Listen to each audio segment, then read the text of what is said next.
प्रदोष व्रत 11 जनवरी या 12 जनवरी को रखा जाएगा। प्रदोष व्रत की पूजा कैसे की जाती है, भोग में क्या लगाया जाता है, शिव जी को क्या अर्पित करें, प्रदोष व्रत में क्या खाया जाता है, प्रदोष व्रत के क्या नियम होते हैं, प्रदोष व्रत से सभी जुड़ी जानकारी आप इस वीडियो में प्राप्त करेंगे। और साथ ही साल की पहली प्रदोष व्रत कौन से दिन यानी 11 जनवरी या 12 जनवरी को रखा जाएगा, ये भी आप इस वीडियो में जानेंगे। तो वीडियो आपके लिए काफ़ी हेल्पफुल होने वाली है, तो वीडियो के अंत तक बने रहिएगा। वीडियो को लाइक और कमेंट में हर हर महादेव का नारा ज़रूर लगाइएगा। मैं रूही मिश्रा अपने चैनल में आप सभी का स्वागत करती हूँ।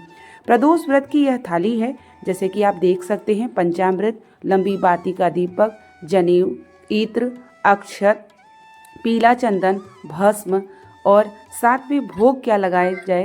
तो देखिए, दूध से बनी हुई चीज़ या गाय के घी से बनी हुई चीज़ को हमें भोग तैयार करना चाहिए। या तो आप चावल का खीर या तो आप सूजी का हलवा, आटे का हलवा भोग आप लगा सकते हैं। तो भोग जो शिव जी को लगाया जाता है यह आप जान गए। अब हम जानते हैं कि साल यानी 2025 की साल की पहली जो प्रदोष व्रत रखा जाएगा वो कौन से दिन रखा जाएगा। तो देखिए, प्रदोष व्रत जो साल की पहली है वह 11 जनवरी दिन शनिवार को रखा जाएगा। यह शनि त्रयोदशी प्रदोष व्रत है। इस व्रत को करने से संतान सुख की कृपा होती है, शनि ग्रह हमारे मजबूत होते हैं, भगवान शिव के साथ शनि महाराज की कृपा होती है। तो 11 जनवरी को शनि प्रदोष व्रत रखा जाएगा, यह ध्यानपूर्वक रखिएगा। अब हम जानते हैं प्रदोष व्रत से महत्वपूर्ण जुड़ी जानकारी। प्रदोष व्रत के दिन जो पूजन होती है वह 2 समय होती है। सुबह होती है प्रदोष व्रत में जब आप संकल्प लेते हैं, और प्रदोष काल में होती है चौकी तैयार करके, जैसे कि पार्थिव शिवलिंग या शिव मंदिर में जाके विधि विधान से पूजन करने का नियम होता है। प्रदोष काल का जो समय होता है वह 6:30 बजे से शुरुआत होती है और आपका 8 बजे तक प्रदोष व्रत का शुभ मुहूर्त, यह पूजा हर प्रदोष पर होता है। तो प्रदोष व्रत की जो पूजा होती है, जो मेन पूजा होती है, वह प्रदोष काल में होती है।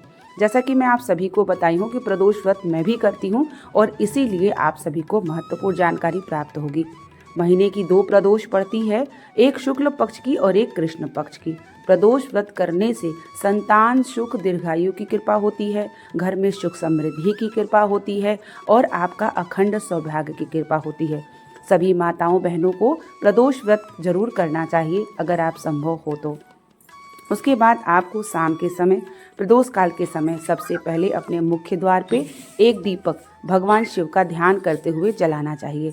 उसके बाद अपने घर में चौकी तैयार करके प्रदोष व्रत की पूजा की तैयारी करनी चाहिए। प्रदोष व्रत के दिन शिव जी को क्या क्या अर्पित करना चाहिए।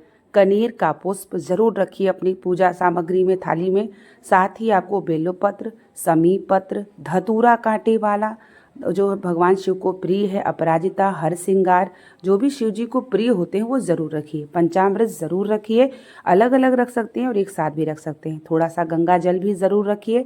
और भगवान को श्रृंगार करने के लिए जैसे कि इत्र, पीला चंदन, अक्षत, भस्म, जनेऊ, मौली, ये ज़रूर रखिए।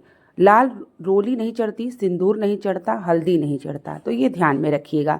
अच्छे से शिव जी का श्रृंगार करिए और दीपक जलाकर पहले से रख लीजिए। उसके बाद आप पूजन शुरू करिए।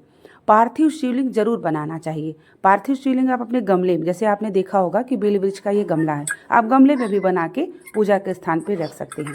थोड़ा सा गाय का घी या कच्चा दूध मिला के पार्थिव शिवलिंग बना के अगर आप पूजा करते हैं तो संतान की दीर्घायु, संतान सुख की कृपा ज़रूर होती है। तो इस तरीके से आप देख सकते हैं कि आप कैसे घर पे पार्थिव शिवलिंग की पूजा करें, और बहुत ही सरल विधि से आप स्वयं कर सकते हैं। पूजा करने के बाद आपको जो है प्रदोष व्रत कथा करनी चाहिए। उसके बाद शिव जी का मंत्र जाप और दरिद्र दहन स्तोत्र का पाठ जरूर करना चाहिए। हर प्रदोष के दिन, प्रदोष काल के समय में दरिद्र दहन स्तोत्र का पाठ करने से सभी प्रकार की दरिद्रता जो है, घर में लक्ष्मी की कृपा होती है। तो इसलिए व्रत के साथ साथ दरिद्र दहन स्तोत्र का पाठ भी जरूर करिए। उसके बाद आप माला मंत्र का जाप, जो है आरती करिए और क्षमा प्रार्थना आप ज़रूर करिए। पूजा करने के बाद पार्थिव शिवलिंग का जो विसर्जन है तुरंत कर दिया जाता है। तो ऐसे में आपके आसपास वृक्ष हो, गमला हो, तो सभी सामग्री पार्थिव शिवलिंग पे चढ़ी हुई आप उसको जा कर के वहाँ पर विसर्जन कर सकते हैं। और अब हम जानते हैं कि प्रदोष व्रत में हमें क्या खाना चाहिए और कितनी बार खाना चाहिए।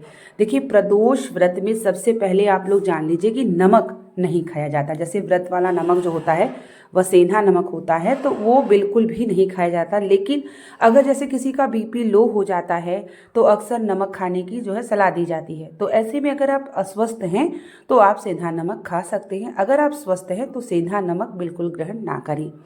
प्रदोष व्रत के दिन हमें मीठा ही खाना चाहिए, यही कोशिश करना चाहिए।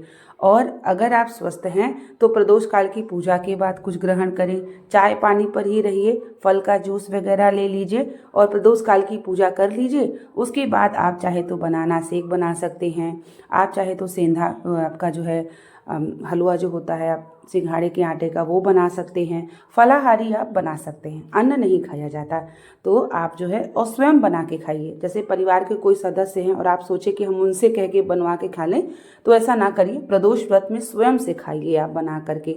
और यह भी ध्यान रखिए कि प्रदोष व्रत के दिन किसी के घर का चाय पानी ये सब चीज़ें ना ग्रहण करिए, क्योंकि जब आप व्रत में करते हैं तो आपको व्रत का पूर्ण फल हो। तो यह ध्यान में हमें ज़रूर रखना चाहिए। और अगर आप प्रदोष व्रत हमेशा नहीं करना चाहते तो 1 साल का भी व्रत का संकल्प ले सकते हैं। जैसे यह माघ महीने का प्रदोष व्रत है, आप यहाँ से भी शनि प्रदोष से भी शुरू कर सकते हैं और शनि प्रदोष से व्रत शुरुआत की जाती है। तो अगर कोई प्रदोष व्रत करना चाहते हैं, जो भी माताएं बहनें संतान सुख के लिए करना चाहती हैं, संतान की दीर्घायु के लिए करना चाहते हैं या संतान की कोई मनोकामना आप पूर्ण कराना चाहते हैं, तो माघ महीने से आप यह शनि प्रदोष व्रत उठा के और अगले माघ में आप जो है उद्यापन कर सकते हैं। तो 1 साल का भी आप संकल्प प्रदोष व्रत का रह सकते हैं। और बहुत सारे लोग आजीवन रहते हैं, जैसे मैं भी हमेशा रहती हूँ अपने बालक के लिए ही। तो आप इस तरीके से भी आप व्रत को कर सकते हैं। और जब भी आप प्रदोष काल में पूजा कर लें उसके बाद ही कुछ ग्रहण करें। और घर में जो आपने शिवलिंग रखी है उसकी भी आप उनको भी जो है स्नान पंचामृत से ज़रूर कराएं। शाम के समय जैसे पार्थिव शिवलिंग पूजन करते हैं तो वैसे ही आपको जो है अपने घर की शिवलिंग की रखी की भी पूजा ज़रूर करना चाहिए। तो ऐसे तो हो गई आपकी प्रदोष व्रत पे कि क्या खाना चाहिए और क्या भोग लगाना चाहिए, क्या अर्पित करना चाहिए। तो इससे जुड़ी आप प्रदोष व्रत की जानकारी जानें। उसके बाद आपको ना मंदिर ज़रूर जाना चाहिए। प्रदोष के दिन कोशिश करिए कि बच्चों हैं घर में, पति हैं, सबको लेके जाइए प्रदोष के दिन, प्रदोष काल के समय। और ज़्यादा नहीं, एक दीपक जलाइए और दरिद्र दहन स्तोत्र का पाठ, जो कि मैं हर बार आप लोग को शेयर करती हूँ, ज़रूर करिए। जिससे क्या होगा कि आपके घर में ना भगवान शिव की कृपा के साथ साथ घर में दरिद्रता, सुख, शांति, कृपा बनी रहती है। और शिव जी का ये अविरल दिन है, मतलब शिव जी और माता पार्वती के साथ भ्रमण के लिए निकलते हैं। तो ये मैं आपको अपना पुस्तक दिखा रही हूँ, ये पहले की वीडियो है जो मैं आपको प्रदोष व्रत से जुड़ी जानकारी और प्रदोष का व्रत कब रखें इसी से मैं बता रही हूँ, क्योंकि अभी थोड़ा वीडियो मैं बना नहीं पाती प्रदोष व्रत की पूजा का, और इसलिए मैं आप सबको पुरानी वीडियो के माध्यम से प्रदोष व्रत से सभी जुड़ी जानकारी शेयर कर रही हूँ। और प्रदोष व्रत के दिन भगवान शिव माता पार्वती दोनों एक साथ नंदी पर सवार होकर विचरण के लिए निकलते हैं। और स्वयं भगवान शिव कहते हैं कि प्रदोष के दिन, प्रदोष काल के समय में माता पार्वती से कहते हैं कि जो भी भक्त हमारी आराधना करते हैं, माता पार्वती और महादेव दोनों मिलकर आशीर्वाद देते हैं। तो ऐसे में आप सभी प्रदोष व्रत से जुड़ी जानकारी प्राप्त कर लिए होंगे। किसी एक वीडियो में मैं आपको उद्यापन की भी जानकारी ज़रूर दूंगी, क्योंकि बिना व्रत का उद्यापन के फल नहीं मिलता।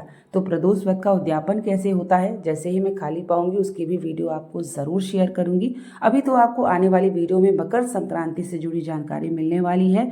तो आप सभी चैनल पर जुड़े रहें। और चैनल पर अगर आप पहली बार आए हैं तो मेरा आपसे हम्बली रिक्वेस्ट है कि आप लोग चैनल को लाइक ज़रूर करिए, कमेंट करिए, हर हर महादेव का नारा ज़रूर लगाइए। और आपको इसी तरीके से इस चैनल पे बहुत ही महत्वपूर्ण अच्छी जानकारी, घर गृह से जुड़ी जानकारी मिलती रहेगी।